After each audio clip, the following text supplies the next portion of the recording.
திருத்தணி அருகே மின்சாரம் தாக்கி ஒருவர் உயிரிழந்ததற்கு காரணமானவர்களை கைது செய்ய வலியுறுத்தி கிராம மக்கள் போராட்டத்தில் ஈடுபட்டனர். திருவள்ளூர் மாவட்டம் திருத்தணியை அடுத்த காவிரி ராஜாபுரம் கிராமத்தில் மின்தடை ஏற்பட்டது.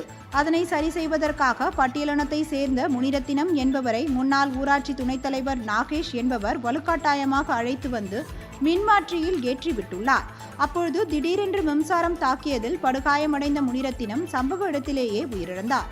தகவல் அறிந்து அங்கு திரண்ட முனிரத்தினத்தின் உறவினர்கள் நாகேஷ் உள்ளிட்டோரை கைது செய்ய வலியுறுத்தி போராட்டத்தில் ஈடுபட்டனர். தகவல் கிடைத்ததும் விரைந்து வந்த போலீசார் போராட்டக்காரர்களை சமாதானப்படுத்த முயன்றனர்.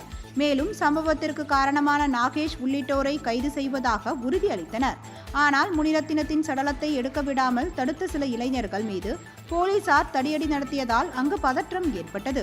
இதையடுத்து அங்கிருந்த பெண்கள் உள்ளிட்டோரை வெளியேற்றி சடலத்தை உடற்கூறு ஆய்விற்காக போலீசார் தூக்கி சென்றனர்.